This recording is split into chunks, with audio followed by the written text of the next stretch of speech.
no money can buy indeed, can buy wine and milk without money and without cost.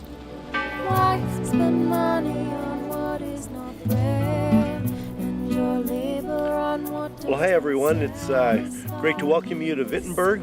And just as a network coach, I want to welcome you and invite you to next year our MCNet right here in Wittenberg, Germany.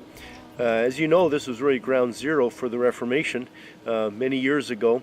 And we thought it'd be a great time for us to get together again in a place like this, remembering history, but also having the opportunity to look forward and not only seeing what happened here, but what would a new Reformation look like.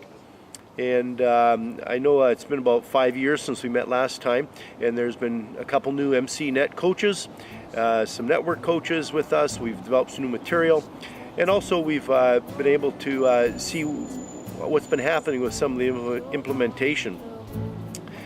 You know, I might be wondering why get together when we can do it by Skype or Facebook, but I think us meeting personally is really some synergy happens that wouldn't happen any other way.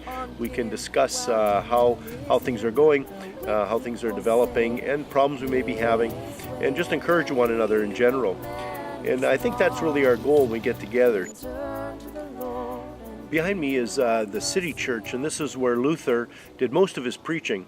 But while we're here, we'll also be able to visit the castle church, and along the peak is that famous line from his hymn, "A mighty fortress is our God." And so we'll be able to look in that church, and of course that is the place where he nailed his 95 Theses to the doors.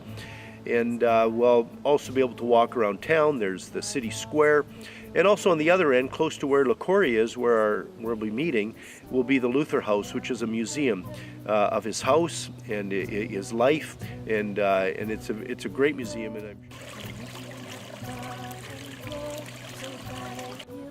the Lacoria Hall, where we'll be staying, we'll have rooms, obviously, single and double.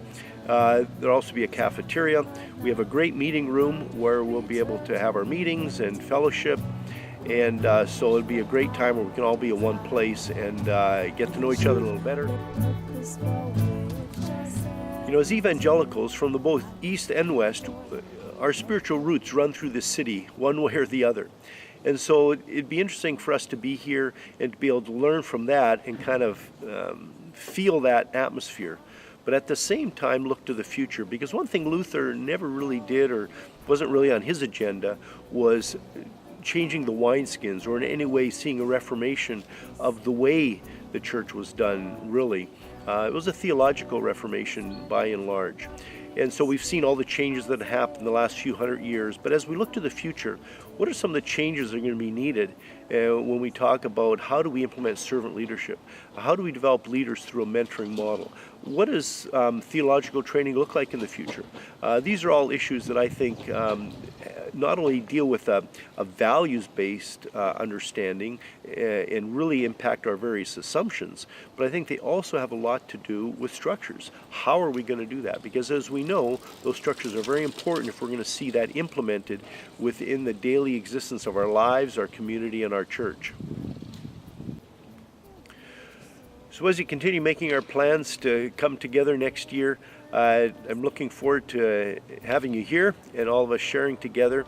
But as you continue making your plans, just be in prayer that everything will be accomplished, and that really our goal is to see our little movement really be something that will have impact in societies and cultures, but through the leaders, through those servant leaders that God is raising up, and particularly as we look at the next generation.